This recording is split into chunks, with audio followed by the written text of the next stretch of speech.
ไปเร็วลาผัวสินี่น้องไก่ข่อยคือว่าใจสิขาดทองโอ้ยละน้องจำก็จะคิดเป็นนั่นแหละทุกทีว่าเมื่อหันมาให้กูจะนอนมาสิว่าพวกกาทองมาสิบริพิเศษหรือกูมาเย็นไม่ได้กูร้องมาสิบริเศษทั้งเขาคือขึ้นมาไม่ไหวตัโอ้ยกินเป็นศาสตร์เนาะปากโอมเอาเป็นสัตว์นะบ้าบ้าบ้าลาพี่เสือน้องนี่นะน้องนี่คิดกันต่ออายน้องนี่คิดต่ออายสามีน้องว่าผู้เดียวไอ้ก็คิดกระดองเหมือนกันลาพี่เอ๋ยพี่ลาพันยังมาไก่มือนี่ไก่ทอนิ้วมือพี่เอ๋ยลาพันยังมาไก่มือไก่ทอนิ้วก้อยไก่มือเด็กมือหน่อยขันตนอายยานบ่มาจันไอ้กูขึ้นมาขันมึงอยากเสื้อมึงใหญ่พอมึงไปแล้วกูขึ้นมาโอ้ยนอนโอ้ยย่านแต่อายนี่นะย่านแต่อายนี่นะมองของมาตาวมาไอ้ก็ไปใส่แบบนี้จำเสียไอ้ไปกินไอ้ก็กลับมารถเจนทุกคนแล้วเฮานี่นะทุกอยากให้อยู่บ้านป่าเนาะขาดอนละนอนน้ำดินกินน้ำทรายเมื่อยกายน้องเพียงเดียงละลูกของเราสองไส้นี่เป็นหญิงไส้กันหน่อยนัวมาละพี่เอ๋ยพี่ละน้องนี่มีขั้นแต่เจ้าอาศัยเจ้าเม่นผู้เดียวดอกพี่เอ๋ยโอ้ยหนูเอ๋ยนะไอ้บุญมีน้องว่าเป็นมือหนาพาไม่เป็นอย่างนั้นจริงไปก็ต้องคิดอย่างท่านเอาอีดานอกจากจากแต่ตนตุ่มส่วนหัวใจยังพวกท่านอยู่นั่นนั่นพอหายสายเลยไปนั่งบ่ไรบ่พอเอาลูกก็ยังน้อยอยู่หรอกลูกหลานมันพอไปแล้วสายเลยกับเมย์สิอยู่จังไหนล่ะพ่อเขาก็อยู่นั่นเองอีกอย่างก็ยังไม่ใหญ่ดูแต่อยู่น้ำอายเขาพอสายใจท่านพอสิไปพอสิเอาไปไถน้ำหรอพอคิดว่าสิไปคนเดียวนี่พ่อ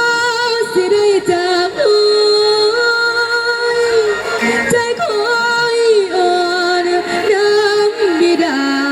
พ่อคอย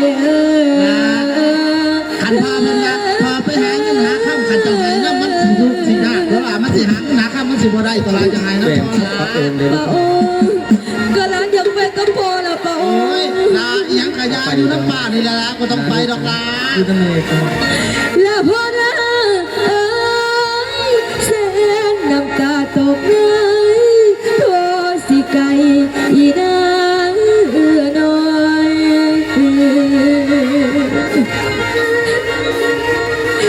ละเจ็บใจนะมาแค่หอยน้ำลาไม่ต้องให้ดอกอยากน้ำหอย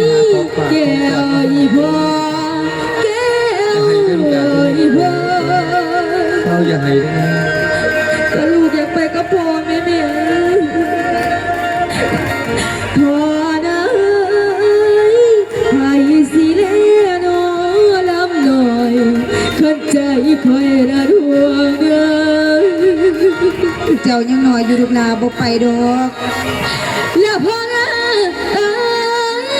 ละคิดหอดเกี่ยวข้านังอยากน้ำพ่อคิดเอาลายพี่น้อง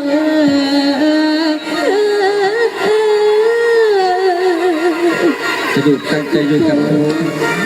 พอเอาห่วงเจ้าแค่สองที่ลูกแล้วพ่อนะ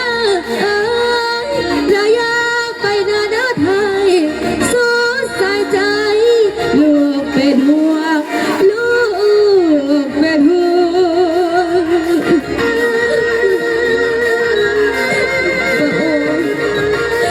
แล้วพ่อนะระยะพ่อห่วงพื้นเจ้าน้อทั้งเจ้า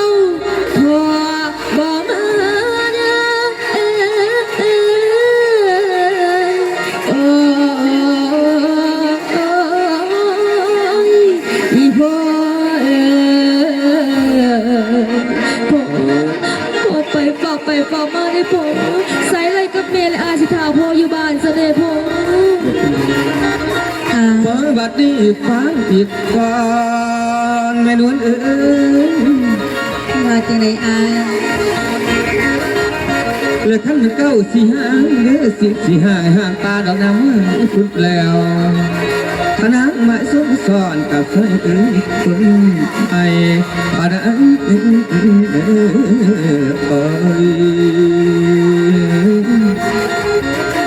โอ้ยนางเอ๋ยนางให้คิดเด้อเบื้องต้นให้คิดเด้อเบื้องต้นถามเอาว่าต่อกัน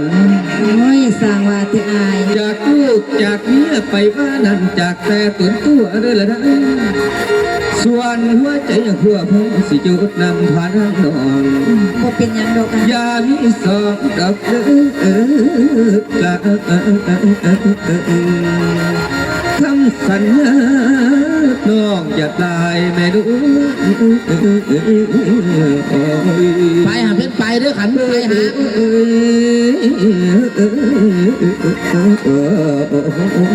ขันไปหาผมไปกูตัดไปไม่สูง ทีละของสายควรจะแก้วใจน้องอย่าเบิ่งเบิ่งสอง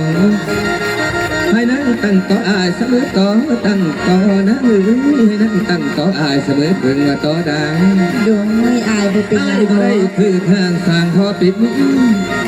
บ่ให้เสียตะกุนนางอย่าบังวีละดื้อน้องลูกทั้งสองก็มุ่งใดสัญญาใจพอสีห่างขอสีห่างบัดนี้ตัวปันให้หลักวางบุญไอ้สิบวันแม่นวลนองอย่าแบ่งใจหน้าคนไข้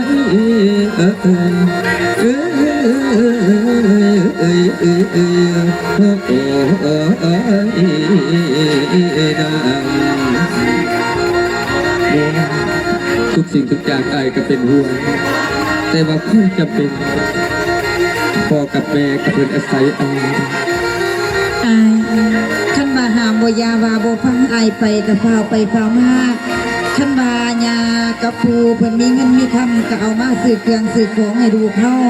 อีกอย่างหนึงบ่พอเท่าใดก็ดูเขาก็สิเขางามมงเฮียนเขากินของเฮาก็สิเบิดเด้อาย ถ้าสันอายกับสิพาวไปเพราะว่าเจ้าย่าวก็อยู่น้ำเพลินเตรียมเขาเตรียม โดยอา อาย ยไปก็ได้ พ่อแม่ก่อนมึงสิไปมาพาให้กูสั่งมึงก่อนแน่อันกูใหญ่เนี่ยแดงแดงแล้วก็เสียกชุบครับผักกูใหญ่อันหนักใหญ่แดงเอามาให้กูเลย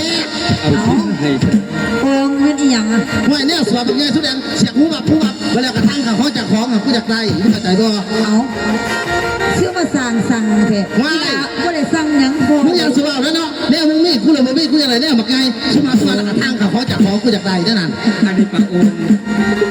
เป็นจังได้ก็ให้เบิ่งพวกผู้พวกหลานดีๆเด้อ อีหยังกายาขันมึงไปทำงานขายมึงได้กูได้ครับดีกูกัดสิเบิ้งเหรอ ท่านพอไปแล้วอย่าลืมซื้อกระโปรงมากๆมาฝากลูกเลยนะพอ โอ้ยอย่าได้หมักโป่งเอาในนุ่มกูเนี่ยก็ได้ดอกหมักโป่งมาละ บักทำก็สิเอาอย่างสนุกนะเอาทรงอุ้ยสบายเอาพอไปก็ได้พอเปล่า ไปดีแล้วล่ะมีหยังกายาขั้นว่ามึงบ่บ้าง่ายกูกัดสิเผื่อทานกะลีแถวบ้านผ้าบ้านนี้เนี่ยเขาได้คำว่าเสื้อกูได้100,000 200,000สันดอก โอ้ย บ้านอันนี้เขาขายบ้านได้หลายอยู่สันดอกได้ยินข่าวว่า โกง เออ เดี๋ยวนี้นะไอ้บุญมีก็ไปยั่งแต่เจ้าให้เจ้าเบิ่งหลานมื้อนี้ข่อยสิออกเมื่อสวนไปเก็บบักแตงมาขายทอเขากินก็สิเบิดเด้มื้อนี้ อาโกยเขาสิบ่อะไรมาเสื้อกูว่าบ้านอันนี้ข่าวว่ามึงไว้เอาแต่แท้ อันนี้ดู โดยแม่ มื้อนี้นะแม่สิออกเมื่อหัวเมื่อสวน เจ้าอยู่กับอ้ายมีหยังก็เบิ่งน้องเด้อล่ะเด้อเบิ่งน้องแม่สิไปหามักแกงแล้วก็ไปหาหน่อไม้ขุดจุดจีพ่อได้แกงซ้ำพอมาเสด็จ กูเอาหลังมาหาหน่ะไม่ระวังเด้อมาตะกองคนสุดเขานำทั้งหลังลูก โอ้ยโกง เออ ไปกับหลานเด้ออยู่กับหลาน เอออิหยังกะยาหลานกูสิเบิ่งสิแย่งเอาดอก เดี๋ยว ว่า อย่าสิให้มันเขี้ยวคือกันกับเจ้าเด้อ เครื่องไม้ปีแห้งมันไปหวานนี่บ่ขายบ้านอันนี้แห้งของไงกูแห้งอดบ่ได้กูเห็น ฉันสักหาผัวให้มันเด้พ่อได้ โอ้ยแกจะว่าผัวข่อยน้ำมันแพนเบิดอันนี้ฮะ แม่นหยังดอกแม่ ครับเสียครับไปโดนได้ข่อย โอ้ยนอกบ่สุดดอกไอ้กอง ไหวกูจะชุดแล้วกูอยากให้มันยาวมันก็บ่สุดแต่ว่ามึงคือว่า เอาแม่จะไปแล้วบ่แม่ ไอ้ ไปดีละล่ะเด้อมึงอย่าไปมีใจใจสองเด้อ ดีเด้อแม่เด้อ สิว่าบ่บอก ไอ้คือจังซี่หรอพอเฮากับ อีแม่แล้วก็ไปแล้ว แม่น บ๊ายบายก็ขอไปพักผ่อนดีกว่าหนูละ แม่นอ่ะมีแต่ว่าเขาไปเฮ็ดเวียกซอยอีแม่เนาะอายเนาะ แม่ก็ตามนั่งไปทายอีแม่ เอาคนบ่าวที่ฮักอายให้แน่